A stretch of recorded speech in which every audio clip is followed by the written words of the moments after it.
आठवां अध्याय जकरिया की पुस्तक में अपने आप में आनंद का अध्याय है।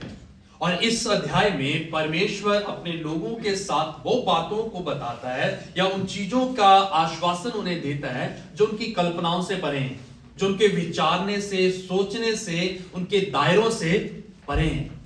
जिस हिसाब से 7 अध्याय खत्म हुआ था, जहां पे दो लोग जो थे परमेश्वर और उसके नबी के पास आए थे इस बात को पूछने के लिए कि क्या हम उसी प्रकार से उपवास, प्रार्थना, विलाप करते रहे जैसा हम बेबीलोन में किया करते थे। क्या हम उसी तरह से अपने जीवन को जीते रहे जिस तरह से हम अपने जीवन को बाबुल के देश में जिया करते थे, इस बात के लिए विलाप करते हुए कि परमेश्वर का जो मंदिर था वो ढा दिया गया। लेकिन परमेश्वर ने उनको सवाल किया, क्या जब तुम बाबुल देश में थे, क्या वो ऑब्जर्व जो उपवास का था, प्रार्थना का था, विलाप करने का था, वो मेरे लिए था या सिर्फ करने के लिए, for the sake of doing that was done, करने के लिए सिर्फ उसको किया जाता था। परमेश्वर कहता है कि जहां पे हमने पिछले अध्याय को खत्म किया था वो इस बात के ऊपर था, परमेश्वर जो वो चाहता है कि हम अपने पूरे समर्पण के साथ परमेश्वर के सामने आए, उस झूठे धार्मिकता को या झूठे पखंडवाद को जो हम सच्चे होने के लिए परमेश्वर के सामने करते हैं, परमेश्वर चाहता है कि उसको हम अलग कर दें। जो हम वास्तव में हैं उसको लेके हम परमेश्वर के सामने आए। और जो 7 अध्याय खत्म हुआ था अंतिम पद में वो इस बात के ऊपर था, यहां पे लिखा हुआ है कि 14 पद में, वर्ण मैं उन्हें उन सब जातियों के बीच में जिन्हें वे नहीं जानते आंधी के द्वारा तितर बितर कर दूंगा और उनका देश उनके पीछे ऐसा उजाड़ पड़ा रहेगा कि उसमें किसी का आना जाना ना होगा। इसी प्रकार से उन्होंने मनोहर देश को उजाड़ दिया। यानी कि ये भविष्यवाणी परमेश्वर उन लोगों के विरुद्ध में कर रहा था जो परमेश्वर के लोगों के सताने वाले थे, जो कहीं ना कहीं परमेश्वर के विरोध कर रहे थे इस बात के ऊपर कि परमेश्वर जो वायदे करता है, जो प्रतिज्ञाएं करता है, उसको कभी भी पूरा नहीं करता। और जब 8 अध्याय शुरू होता है तो उसका पहला पद जो है, पहला शब्द जो है, वो इस बात को दिखाता है कि परमेश्वर के लोगों के विरुद्ध जब भी कुछ बोला जाता है, God does not remain silent. परमेश्वर जो है कभी भी चुप्पी साधे आराम से नहीं बैठे रहता। क्या लिखा हुआ 8 अध्याय उसके पहले पद में पहला शब्द क्या कहता है? फिर। लास्ट टाइम भी मैंने बताया था कि जब हम वचन में आते हैं और जब हम वचन को पढ़ते हैं, खासतौर पे ये इस तरह के शब्द जो हैं उस पे हमें ध्यान देना होता है कि उसका अर्थ क्या है। और फिर शब्द का इस जगह पे होना इस बात को दिखाता है कि 7-8 अध्याय जो है ये कंटिन्यूशन है, एक ही कड़ी है। उसमें क्या बताता है परमेश्वर, क्या कहते हैं?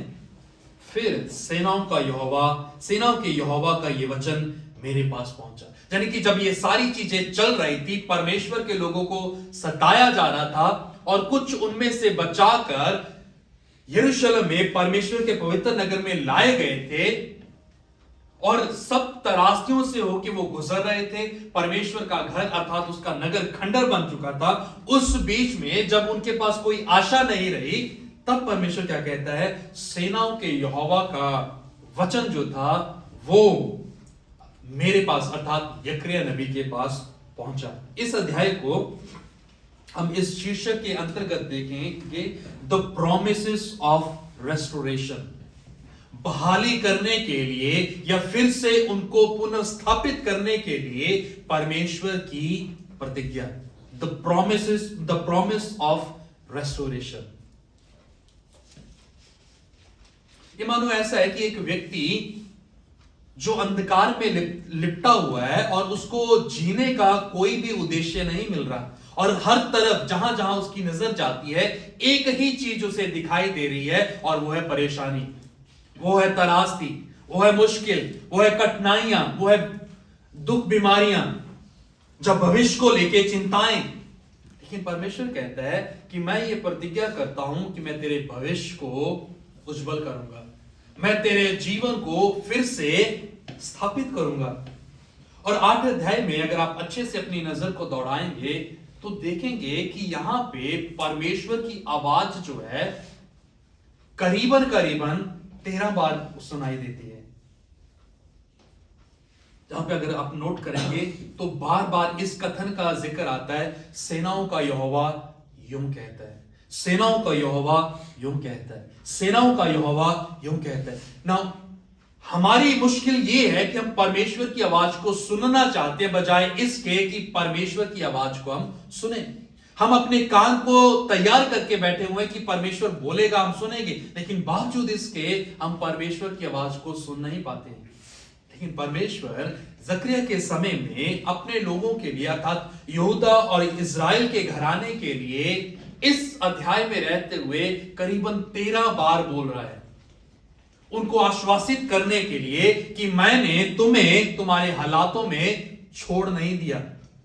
जैसे हम गीत भी गा रहे थे, चाहे गम हो चाहे खुशी हो, लेकिन उसमें सबसे जरूरी क्या है, वो है परमेश्वर का साथ। फिर चाहे वो शुरुआत हो चाहे वो अंत हो, उसमें सबसे जरूरी क्या है कि परमेश्वर का नाम उसमें बना रहे। और यहां पे जकरिया नबी इस बात को लोगों तक जब ये वचन लेके जाएगा, इस बात को उन्हें आश्वासित करते कि परमेश्वर ने तुम्हें तुम्हारे हाल पे छोड़ा नहीं है।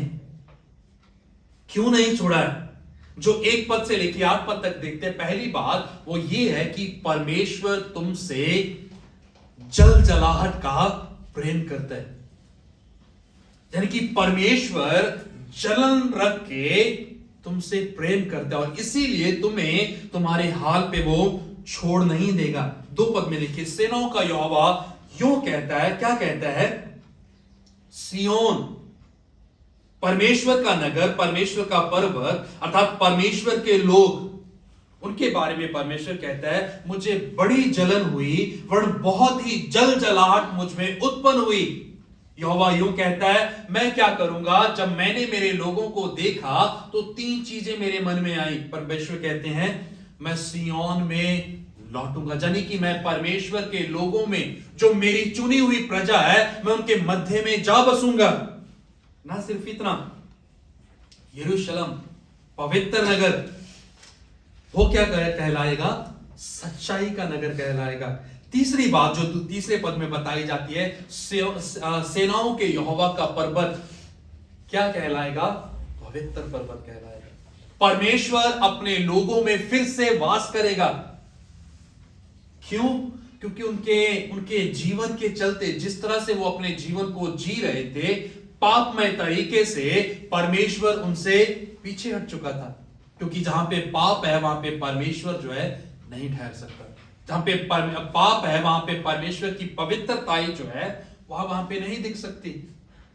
और परमेश्वर कहता है, नहीं, मैं फिर लौटूंगा अपने लोगों के बीच में। ये मानो ऐसा है कि एक पिता का प्रेम अपने बेटे के प्रति जो इस बात को दिखाते कि जो वो कर रहा है उससे वो क्रोधित तो है, लेकिन बावजूद इसके वो अपने रिश्ते को नहीं भूल रहा कि मेरा अपने बेटे के साथ, जब बेटी के साथ क्या रिश्ता है। और परमेश्वर कहते हैं कि मैं तुम्हारे अपराधों के कारण, जब तुम बाबुल देश में थे, सारी चीजों को कर रहे थे मेरे विरोध में होके, और तुमने कहीं ना कहीं बाबुल देश का जो कल्चर था, संस्कृति थी, उसको अपना लिया था, लेकिन बावजूद इसके मैंने क्या किया? अपने रिश्ते को, अपने संबंध को जो तुम्हारे साथ था, मैंने उसको नहीं भूला। क्या कहते हैं? परमेश्वर कहते हैं कि मुझे बड़ी जलन हुई वरन बहुत ही जलजलाहट मुझ में उत्पन्न हुई। यहोवा यूं कहता है कि मैं लौटूंगा अपने लोगों के पास, मैं अपने बेटे को फिर से बुलाऊंगा। ना सिर्फ बुलाऊंगा, क्या कहते हैं, मैं उसको गले से लगा लूंगा। मैं उसकी आइडेंटिटी को, उसकी पहचान को, उसके अस्तित्व को, उसके चरित्र को या उसके होने को नया कर दूंगा, नई पहचान दूंगा, मैं उसके साथ रहूंगा। कहीं ना कहीं परमेश्वर अपने प्रेम का एक बार फिर से आश्वासन अपने लोगों को दे रहे हैं, उन लोगों को जो बाबुल देश से लौटा लिए गए और अभी परमेश्वर के पवित्र नगर में बैठे हुए हैं। उनके बारे में परमेश्वर कहते हैं, 6 पद अगर देखें, वहां पे लिखा है, सेनाओं का यहोवा यूं कहता है, चाहे उन दिनों में ये बात इन बचे हुओं की दृष्टि में अनोखी ठहरे, उनको अचंबा लगे, शॉकिंग लगे कि ये कैसे हो सकता है। परमेश्वर कहते हैं मेरे लिए ये कोई नई बात नहीं है। क्योंकि क्यों नई बात नहीं है परमेश्वर के लिए? क्योंकि परमेश्वर इससे पहले की चीजें अपने आप में घटे, परमेश्वर उनको पहले से जानता है। ये 50,000 लोग जो लौट के बाबुल देश से यरूशलेम में आ गए थे, इस सवालों के दरमियान वो अपने जीवन को बसर कर रहे थे कि हमारा फ्यूचर क्या होगा, हमारा आने वाला कल उज्जवल होगा जब हम फिर से शत्रुओं के द्वारा पराजित कर दिए जाएंगे।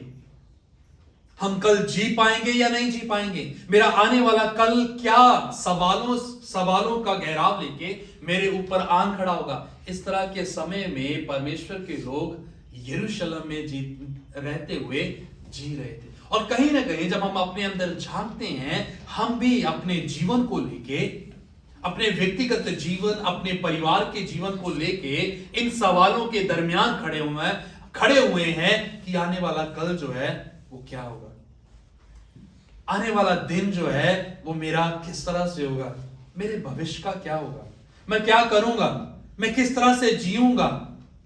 उस चीजों के दरमियान जो मेरे इर्द गिर्द घट रही हैं।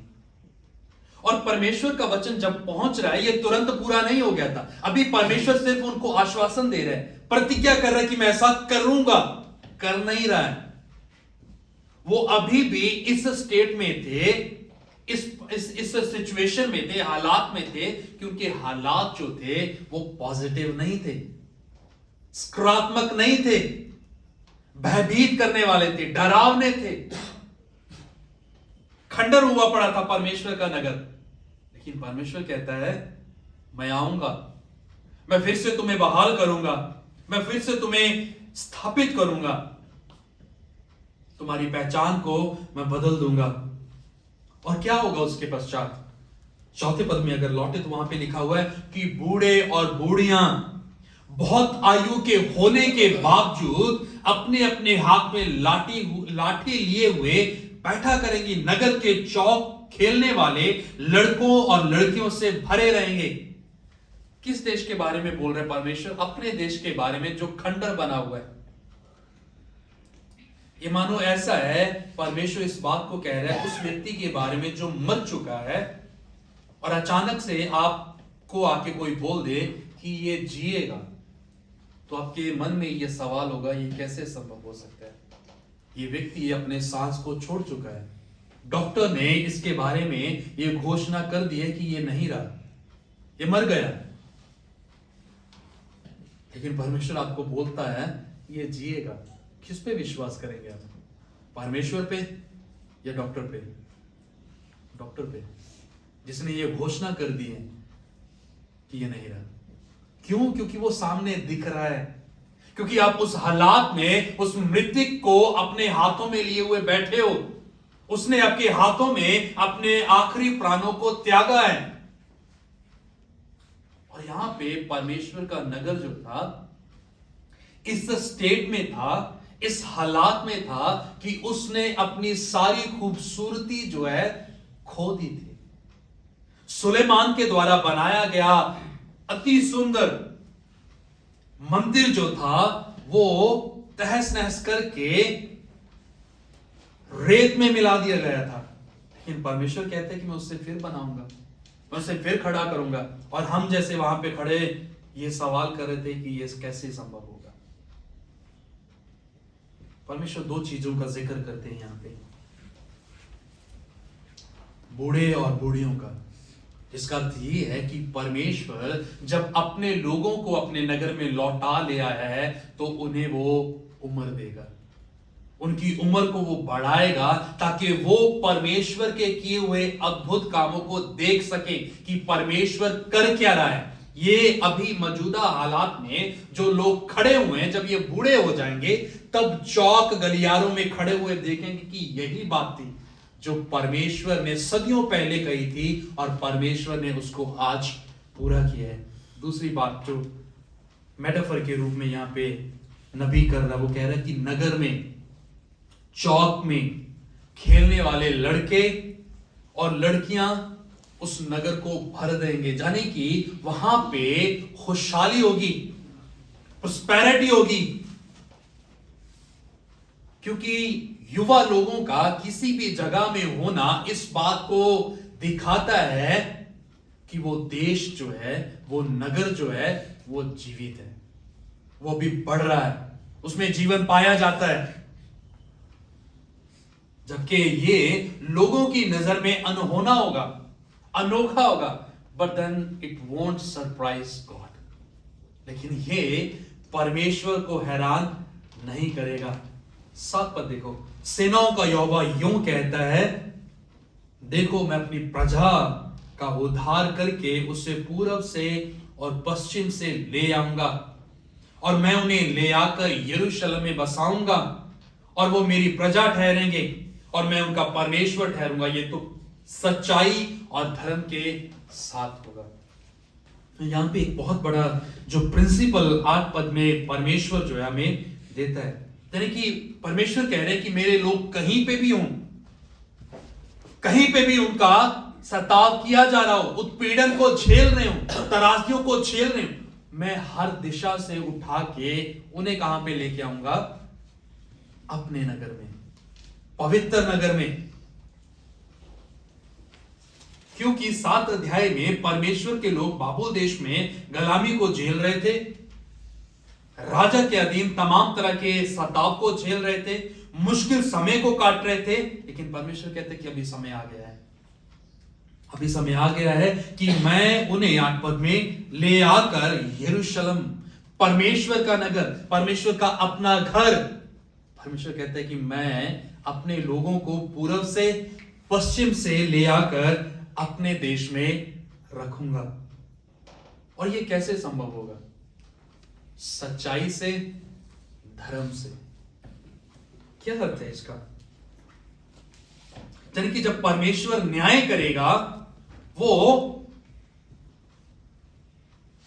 वो सच्चाई के साथ होगा, यानी कि उसमें किसी भी तरह की मैनिपुलेशन नहीं होगी, किसी भी तरह की मिलावट नहीं होगी। परमेश्वर सच्चाई के साथ, धर्म के साथ इस बात का न्याय करेगा कि वो लोग जो परमेश्वर से भटके हुए थे, परमेश्वर से दूर जा चुके थे अपने पाप के चलते हुए, सच्चाई के द्वारा परमेश्वर उन्हें फिर से ले आएगा। यानी कि परमेश्वर एक पापी को फिर से पुनर्स्थापित करेगा। अगर पापी को एज इट इज ले आया, तो परमेश्वर इस काम को सच्चाई और धर्म से नहीं कर पाएगा। For that to happen, somebody has to come in the middle. ऐसा होने के लिए किसी ना किसी को बीच में विचोलिए के रूप में आना पड़ेगा, ताकि परमेश्वर के लोग जो तितर बितर हुए हैं, जो गुलामी में बैठे हुए हैं, जो अपने जीवनों में व्यस्त हैं, उनको परमेश्वर के नगर में लाया जा सके। उसके लिए किसी को बीच में आना पड़ेगा। और इस बात के लिए परमेश्वर अपने लोगों को आनंदित करता है कि वो काम मैं अभी करने पे हूं। एक देश जो उजाड़ पड़ा था, एक देश जिसने अपनी पहचान को खो दिया था, उसको पुनर्स्थापित करने के लिए खर्चा जो है होगा। और वो खर्चा जो है मामूली खर्चा नहीं है। जो एक्सपेंसेस जो है, जो कॉस्ट है उसका, वो मामूली नहीं है। परमेश्वर को अपना एक लौता पुत्र खर्च करना था। और परमेश्वर क्या कहते हैं? उसको करने के लिए, यानी कि तुम्हें फिर से वापस नगर में लाने के लिए, आदम हवा को अदन की वाटिका में लाने के लिए, आपको और मुझे परमेश्वर के नगर में फिर से स्थापित करने के लिए परमेश्वर क्या करते हैं? कहते हैं मैं वो कीमत दूंगा। Although you don't deserve, तुम इसके योग्य नहीं हो, बट मैं करूंगा। और मैं ये काम जो है तुम्हें लाने का, वो सच्चाई और धर्म के साथ करूंगा। यानी कि मैं उस तरीके से करूंगा जो मेरे चरित्र के खिलाफ नहीं होगा। Now God never does things that is against His nature and character. परमेश्वर अपने चरित्र और अपने स्वभाव के खिलाफ जाके कुछ भी नहीं करता। हालांकि कर सकते थे परमेश्वर यहाँ पे, but then he won't do that. वो नहीं करेगा। कैसे करेगा? अपने लोगों को फिर से बसाएगा सच्चाई और धर्म के साथ। न सिर्फ इतना, 9 पद में लौटते हैं। 9 पद से जब हम आगे बढ़ते हैं, परमेश्वर अपने लोगों को जब यही आश्वासन देता है कि वो उनको लौटा के ले आएगा। जब ले आएगा, दूसरी बात जो हम सीखते हैं वो ये है कि परमेश्वर उन्हें आज्ञाकारिता और धार्मिकता का जीवन जीने के लिए बुलाहट देते हैं। God's call to obedience and righteousness, जो 9 से 17 पद तक हम देखते हैं। वहां पे लिखा हुआ है 9 पद में, अगर आप देखें, तुम इन दिनों में ये वचन उन भविष्यवक्ताओं के मुख से सुनते हो जो सेनाओं के यहोवा के भवन की नींव डालने के समय, अर्थात मंदिर के बनने के समय में थे। उन दिनों के पहले ना तो मनुष्य को मजदूरी मिलती थी, ना पशु को भाड़ा, वरन सताने वालों के कारण ना तो आने वाले को चैन मिलता था और ना जाने वाले को, क्योंकि मैं सब मनुष्यों में से एक दूसरे पर चढ़ाई कराता था। परंतु अब मैं इस प्रजा के बचे हुओं से ऐसा बर्ताव ना करूंगा जैसे पहले के दिनों में करता था। यानी परमेश्वर अपने लोगों को, जब वो बाबुल देश में गुलाम थे, ये लोग जो बचे हुए हैं जिनको परमेश्वर ले आया लौटा के, उनको कहता है कि जब तुम वहां पे इस माहौल में जी रहे थे, तुम्हें मजदूरी नहीं मिलती थी, पशु का भाड़ा नहीं मिलता था, परंतु तुम्हारा जीवन और ज्यादा मुश्किल बना दिया जाता था। कौन कर रहा था? वो नबूकदनेस्सर राजा नहीं कर रहा था, दारा राजा नहीं कर रहा था। और आज के संदर्भ में हम कहें तो हमारी जो मौजूदा सरकार है वो नहीं कर रही है। परमेश्वर कहता है वो मैं ही करवा रहा था।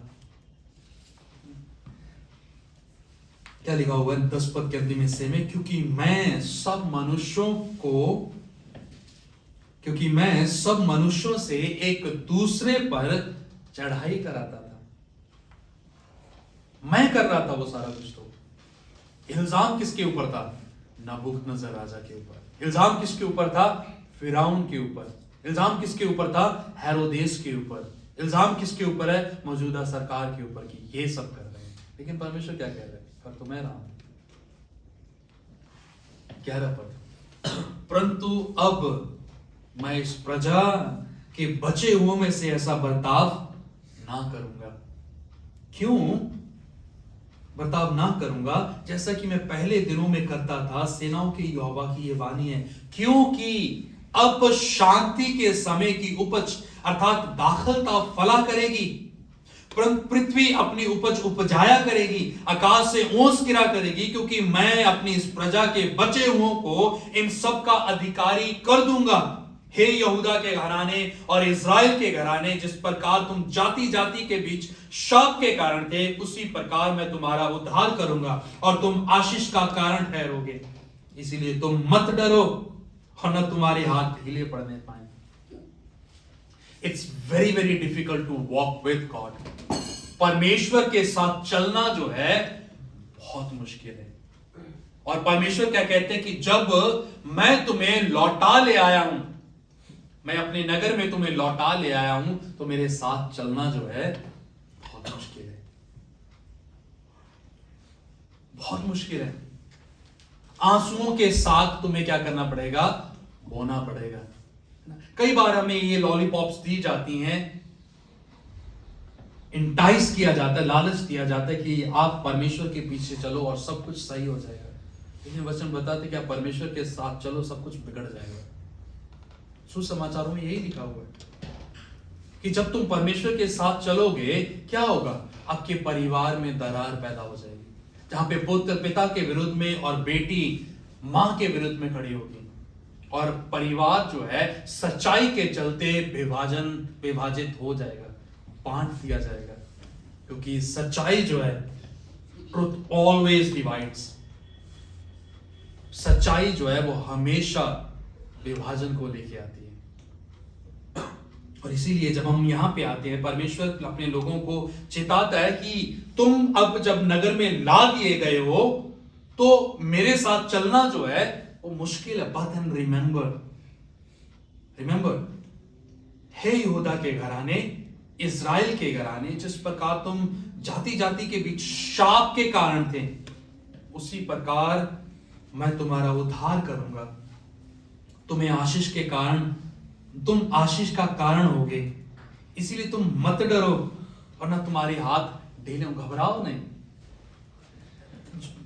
जिसके ऊपर मैं आपका ध्यान दिलाना चाहता हूं ये है कि वो लोग जो परमेश्वर के द्वारा चुने गए थे ताकि वो राज्यों में जाएं, उनके लिए ज्योति बने, बदन व्हाट डिड दे बिकम?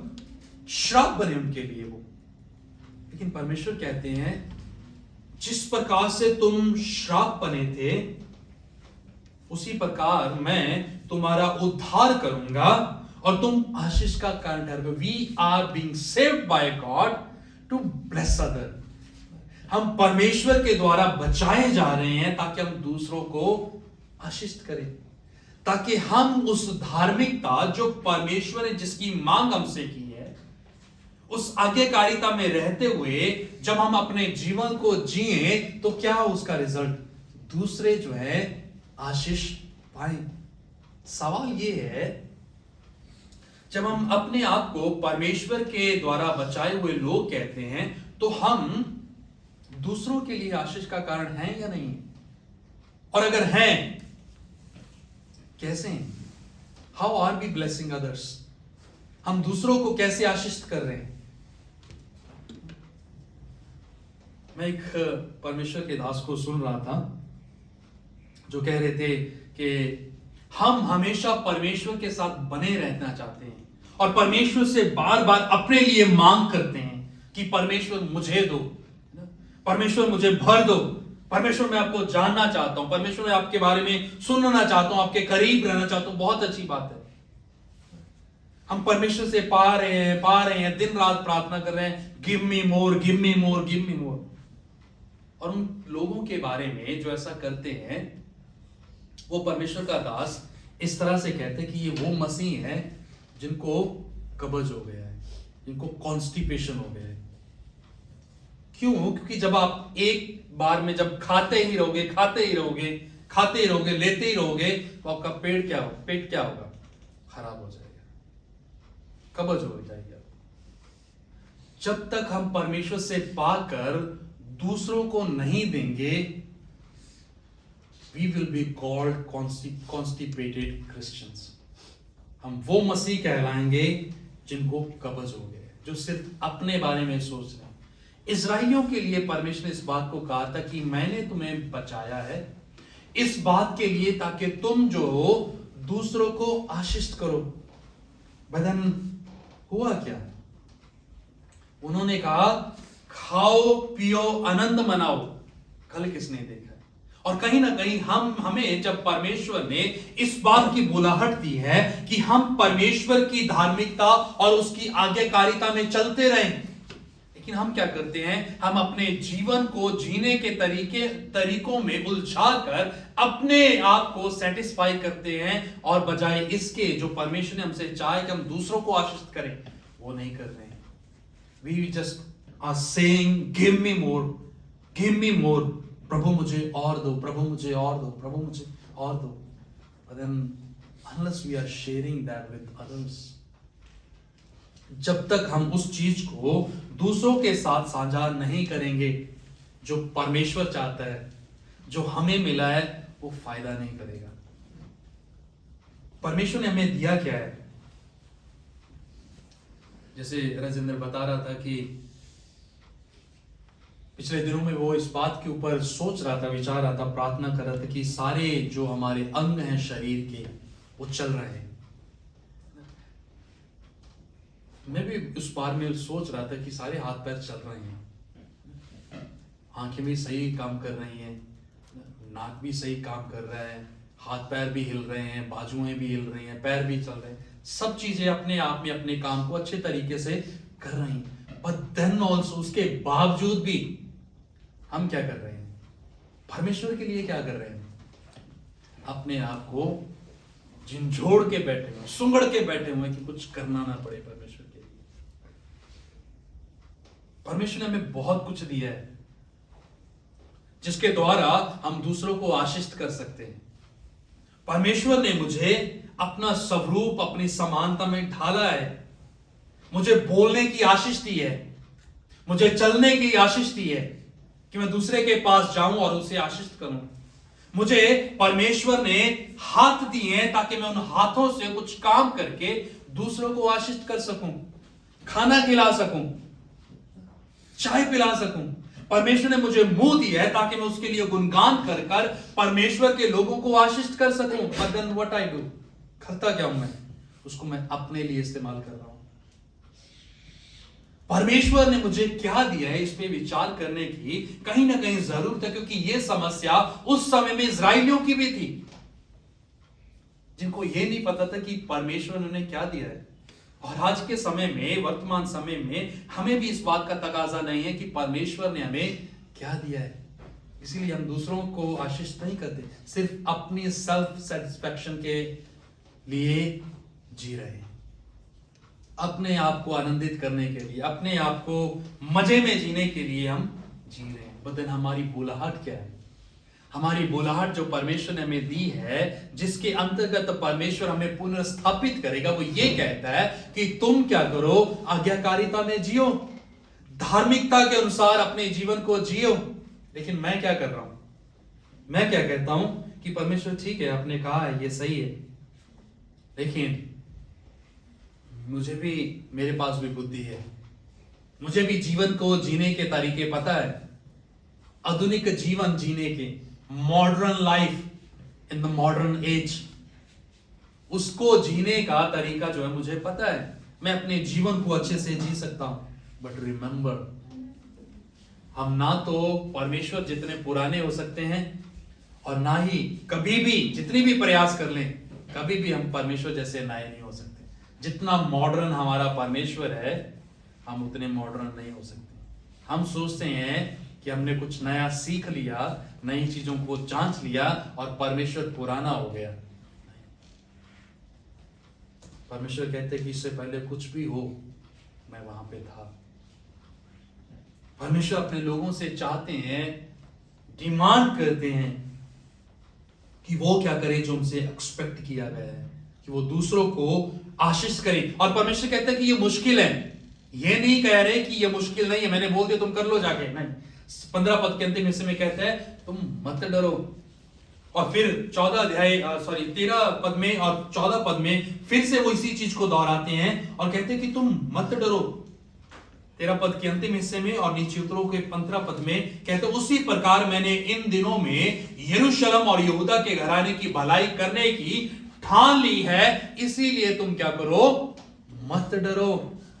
जो तुमसे मांगा गया है मुश्किल है, असंभव नहीं है। And I keep on saying this, मैं इस बात को लगातार कहूंगा और कहता रहूंगा कि व्हेन द लॉर्ड स्पीक्स, जब परमेश्वर बोलते हैं, and we as his people, उसके लोग होने के नाते we should pay attention to him, हमें उसके बोलने के ऊपर ध्यान देना चाहिए। otherwise we'll keep going to एली, नहीं तो हम लगातार एली के पास जाते रहेंगे। तुमने बुलाया मुझे, तुमने बुलाया मुझे, शमूएल की तरह जो 3 बार गया, तीसरी बार उसने कहा कि ये यहोवा है, मैं तुझे नहीं बुला रहा हूं। परमेश्वर हमसे बोल रहा है और परमेश्वर हमें कुछ अपने बारे में, हमारे जीवन के रहस्य के बारे में बताना चाहते हैं। But the question that stands is, जो सवाल जो आता है वो ये है कि क्या आप सुन रहे हैं? पिछले अध्याय में इस बात के ऊपर हम विचार कर रहे थे कि आज जब तुम परमेश्वर की आवाज को सुनो तो अपने हृदयों को कठोर मत करना। परमेश्वर क्या चाहते हैं अपने लोगों से जो बचाए हुए? हम दावा करते हैं हम नया जन्म पाए हुए लोग हैं। 16 पद में उस आईने को देखते जो परमेश्वर हमें दिखाना चाहते हैं। क्या करें जो बचाए हुए लोग हैं, जो नया जन्म पाए हुए लोग हैं? 16 पद कहते हैं जो काम तुम्हें करने चाहिए वो ये हैं। क्या है? पहला, एक दूसरे के साथ सत्य बोलना, अपनी कचहरियों में सच्चाई का और मेल मिलाप की नीति का न्याय करना, और अपने मन में एक दूसरे की हानि की कल्पना ना करना, और झूठी शपथ से प्रीति ना रखना, क्योंकि इन सब कामों से मैं घृणा करता हूं, ये चीज है जो मैं तुमसे चाहता हूं। लुक एट दीज वर्सेस, इन पदों में देखें, उस आईने को देखें जो ये कह रहे हैं। आप कहां पे हैं जब हम इन पैरामीटर्स को, इस मापदंड को जो परमेश्वर का वचन हमें दे रहा है 16 पद में, जब हम उसको देखते हैं। जो जो काम तुम्हें करने हैं, एक दूसरे के साथ सच बोलना, अपनी कचहरियों में सच्चाई का और मेल मिलाप की नीति का न्याय करना, और अपने अपने मन में एक दूसरे की हानि की कल्पना ना करना, और झूठी शपथ से प्रीति ना रखना। अगर मैं इसको समराइज करूं तो परमेश्वर क्या कहना चाह रहे हैं एक्चुअली? परमेश्वर कहना चाह रहे हैं अपने पड़ोसी से जैसे तुम अपने आप से प्रेम करते हो वैसा प्रेम करना, विच इज मोर डिफिकल्ट। बहुत बहुत कठिन है। कैसे हो सकता है? आपके साथ जो बैठा हुआ है उसको कहें कि मैं तुमसे प्रेम करता हूं उसी तरह से जैसे मैं अपने आप से करता हूं। बोल के देखिए, बोलिए बोलिए जो आपके साथ बैठा हो कि मैं आपसे प्रेम करता हूं उसी प्रकार से जैसे मैं अपने आप को करता हूं। सी, नहीं आ रहा अंदर से, because there is nothing in, हमारे अंदर है नहीं है तो आएगा भी नहीं। यहां पे परमेश्वर अपने लोगों से डिमांड करते हैं इस चीज को।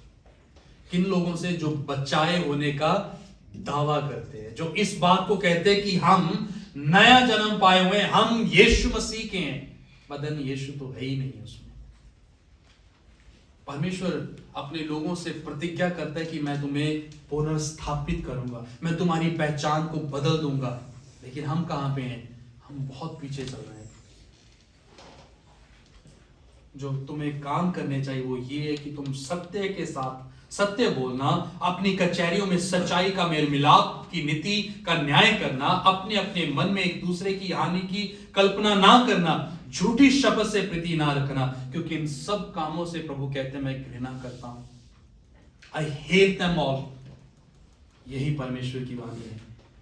तीसरी चीज जो हम देखते हैं वो ये है कि जो परमेश्वर का दर्शन है वो हम तक सीमित नहीं है।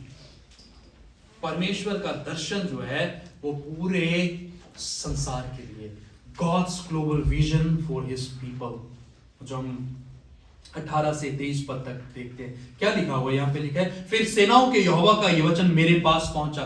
पहली बार जब पहले पद को देखा था तब आया था, और फिर ये दूसरी बार परमेश्वर का वचन जो है यकरिया नबी के पास आ रहा है। क्या लिखते हैं? परमेश्वर कहते हैं उसे, सेनाओं का यहोवा यूं कहता है, चौथे, 5वें, 7वें, 10वें महीने में जो जो उपवास के दिन होते हैं वह यहूदा के घराने के लिए हर्ष और आनंद और उत्सव के पर्वों के दिन हो जाएंगे। इसीलिए अब तुम सच्चाई और मेल मिलाप से प्रीति रखो। What a word! अद्भुत वचन है परमेश्वर के। 2 लोग आए थे 7 अध्याय में पूछने के लिए, परमेश्वर हम क्या करें? उपवास रख लें या ना रखें? हम विलाप करें या ना करें? परमेश्वर कहता है कि जो तुम्हारे विलाप के दिन थे वो क्या हो जाएंगे? क्या लिखा हुआ है? वो आनंद उत्सव के पर्व बन जाएंगे। क्या लिखा हुआ है? चौथे, 5वें, 7वें, 10वें महीने के दिन जो हैं, महीने जो हैं, वो विलाप के थे। यहां पे वो रोते थे। कई लोग हमसे पूछते हैं ना कि तुम गुड फ्राइडे को गुड फ्राइडे क्यों कहते हो? भाई तब तो मृत्यु हुई थी, तुम गुड फ्राइडे कह रहे हो। हम शोक नहीं करते हैं। यीशु मसीह की मृत्यु के यहाँ पर आकर रोते नहीं है, यीशु मर गया, यीशु मर नहीं। हम खुश होते हैं कि यीशु मरा ताकि हम जी सके। और परमेश्वर उन्हें क्या कह रहा है कि तुम जब ये दिन आए तो विलाप मत करना, ये तुम्हारे लिए आनंद के दिन होंगे। इस बात को याद दिलाएंगे कि परमेश्वर ने क्या किया है, तुम्हें फिर से पुनर्स्थापित कर दिया है। तुमसे तुम्हारी पहचान को, तुम्हारी आइडेंटिटी को, तुम्हारे अस्तित्व को, चरित्र को नया कर दिया। और बावजूद इसका परिणाम क्या होगा? इसीलिए 19 पद कहते हैं अंत में, इसीलिए अब तुम सच्चाई और मेल मिलाप से प्रीति रखो। परमेश्वर ने तुम्हारे शोक को, विलाप को, रोने को किसमें बदल दिया? आनंद में, उत्सव में।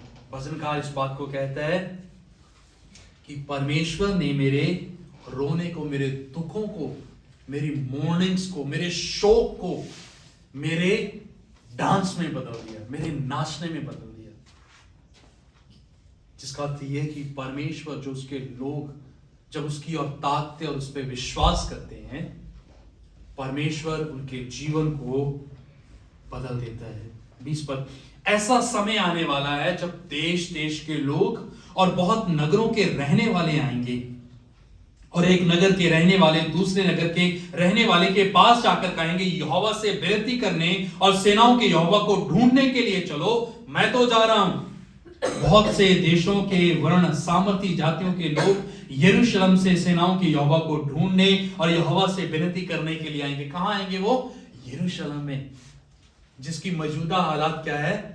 खंडर है, जो तहस नहस हो गया है। परमेश्वर कहते हैं कि वो दिन आ रहे हैं, समय आता है 20 पद में, वो समय आ रहा है जब देश देश के लोग यरूशलेम इस खंडर में आएंगे। क्या करने के लिए? लोगों को बुलाएंगे। सामर्थी 22 पद कहते हैं सामर्थी देश भी जो हैं वो भी यरूशलेम की ओर बढ़ेंगे। किस चीज के लिए? किस चीज के लिए वे आएंगे? लिखा है यहोवा को ढूंढने के लिए। यरूशलेम में सेनाओं के यहोवा को ढूंढने और यहोवा से विनती करने के लिए आएंगे। यहोवा यूं कहता है, उन दिनों में भांति भांति की भाषा बोलने वाली सब जातियों में से 10 मनुष्य एक यहूदी पुरुष के वस्त्र की चोर को ये कहकर पकड़ लेंगे, हम तुम्हारे संग चलेंगे क्योंकि हमने सुना है कि परमेश्वर तुम्हारे साथ है। नगर में जाएंगे, उस नगर में जो खत्म हो चुका है, जिसमें खुशी नहीं रही, आनंद नहीं रहा, जिसमें विलाप है, शोक है, दुख है, पीड़ाएं हैं, अनिश्चितताएं हैं और भविष्य का कोई आश्वासन नहीं है। परमेश्वर कहता है कि मैं उसको फिर से बहाल करने पे हूं। क्या कहेंगे वहां के लोग? एक यहूदी, क्या लिखा हुआ है? 10 मनुष्य एक यहूदी पुरुष के कपड़ों को पकड़ के इस बात को कहेंगे कि जहां तुम जा रहे हो हमें भी ले चलो। क्यों लिखा है? क्योंकि हमने सुना है कि परमेश्वर तुम्हारे साथ। Now imagine this with me, इस बात को सोचें मेरे साथ, कल्पना करें। हमें किसी ने इस बात को कहा कि आप चर्च जा रहे हो, हमें भी ले चलो। आप प्रार्थना करते हो, मुझे भी बुलाना, मैं भी प्रार्थना करूंगा। आप सुसमाचार सुनाते हो, मुझे भी ले चलो, मैं भी सुनाऊंगा। मैं भी उस परमेश्वर के बारे में जानना चाहता हूं जिस परमेश्वर के बारे में तुम जानते हो। परमेश्वर कहते हैं कि वो दिन आ रहे हैं, भांति भांति की भाषा बोलने वाली सब जातियों में से 10 मनुष्य एक के पीछे इस बात के लिए चलेंगे क्योंकि ये एक व्यक्ति जो है, इसके साथ कौन खड़ा हुआ है? परमेश्वर खड़ा हुआ है। और ये एक व्यक्ति जब परमेश्वर इसके साथ खड़ा हुआ है तो ये 10 लोगों को अपनी ओर खींच लेगा। जो क्वेश्चन हमारे सामने है वो ये है, इज गॉड विद अस? क्या परमेश्वर हमारे साथ है? Yes, of course he is, हमारे साथ है। लेकिन क्या वो हमारे जीवन से दिखता है, या उसको ठंडे बस्ते में हमने डाल दिया कि है, यहां पे है? जीवन से रिफ्लेक्ट होता कि नहीं? जो परमेश्वर के लोग इसमें बार बार फेल हो रहे थे, क्योंकि परमेश्वर का दर्शन उसके अपने लोगों के लिए बहुत बड़ा है। वो सिर्फ आपको बचाने नहीं आया है, आपके द्वारा वो संसार को बचाने के लिए आया है। पता ना हम क्या सोचते हैं, मैं बच गया हूं, काफी है, सुसमाचार को सुन लिया वो काफी है। लेकिन परमेश्वर क्या कहते हैं कि उन दिनों में क्या होगा? भांति भांति के लोग जो हैं, अलग अलग भाषा बोलने वाले लोग आएंगे पूछने के लिए, भाई हमें भी ले चलो जहां तुम जा रहे हो, क्योंकि हमने सुना है कि तुम्हारे साथ परमेश्वर है। आपने कभी सुना कि परमेश्वर आपके साथ है? लोगों से छोटी सी बात है लेकिन गहरी बात है। अंत के दिन में जब यीशु मसीह का आगमन होगा, जब वो सब देशों के लोगों को, भांति भांति की भाषा बोलने वाले लोगों को अपनी ओर खींचेगा। जहां कहीं भी उसके लोग होंगे वो परमेश्वर की ओर फिरेंगे, एक्नॉलेज करेंगे। जैसे फिलिपियों का लेखक कहता है 32 अध्याय में कि हर घुटना जो है वो परमेश्वर के आगे झुक जाएगा। हर जुबान जो है इस बात का अंगीकार कर लेगी कि यीशु मसीह जो है वो ही प्रभु है। There is no other God than Jesus. Yeshu को छोड़ कोई और परमेश्वर नहीं है। ये कब होगा? जब आप और मैं इस बात को लेके चलेंगे कि परमेश्वर हमारे साथ है। मेरे विचारों में, मेरे बोलने में, मेरे देखने में, मेरे सुनने में, मेरे छूने में, मेरे चलने में, हर जगह पे परमेश्वर है। जैसे भजनकार 139 भजन में कहता है कि ये परमेश्वर तेरी आत्मा ने मुझे घेर रखा है, मैं उससे छिपकर भागकर कहां जाऊं, सब जगह से मैं घिर चुका हूं। और जब हम परमेश्वर के घेराव में आ जाएंगे, चीजें जो है बदल जाएंगी। परमेश्वर की प्रतिज्ञा है कि वो पुनर्स्थापित करेगा, और इस बात को परमेश्वर आश्वासित करते हैं 8 अध्याय में बार बार इस बात को बोलकर कि यहोवा यूं कहता है, सेनाओं का यहोवा यूं कहता है, सेनाओं का यहोवा यूं कहता है। That means his word can be trusted. उसकी बातों के ऊपर, उसके वचनों के ऊपर विश्वास किया जा सकता है। और जब वो बोलते हैं परमेश्वर, जरूरी है, यकीनन है कि वो उस बातों को पूरा भी करेंगे। देरी हो सकती है, but they will never ever fail। देरी हो सकती है, लेकिन उसके बोले हुए शब्द जो हैं, वचन जो हैं, प्रतिज्ञाएं जो हैं, वो कभी भी असफल नहीं होंगी। Take this word with you. इन शब्दों को, वचनों को अपने साथ ले लिया आज। If the Lord has spoken to you, यदि परमेश्वर आपके साथ आज बोला है, रिस्पॉन्ड टू हिम। उसको प्रत्युत्तर दे। इस बात को देखते हुए जो डिमांड परमेश्वर करते हैं, क्या डिमांड करते हैं? कि तुम अपने पड़ोसी से अपने जैसा प्रेम करो। तुम यहोवा परमेश्वर से प्रेम करो जिसने तुम्हें बचाकर पवित्र नगर में लाने का आश्वासन दिया है, अर्थात अनंत जीवन की आशा, अनंत जीवन का आश्वासन जो परमेश्वर ने आपको दिया है, उसके ऊपर आप जो है ध्यान लगाएं। प्रार्थना करें। प्रभु, हम धन्यवाद देते हैं कि आपके वचन सच्चे और पक्के हैं। वो बिना पूरे हुए कभी असफल नहीं होते। होने दीजिए कि जो बातें आपने हमसे की हैं वो हमारे जीवन में पूरी हों, और आप अपने वचन के द्वारा हमें चलाएं, ताकि आपकी मर्जी जैसे स्वर्ग में पूरी होती है, हमारे जीवनों में, हमारे परिवारों में पूरी हो सके। और हमारा हर्ष जो है वो आप बने, हमारा आनंद जो है वो आप बने। मसीह यीशु के नाम से मांगते हैं।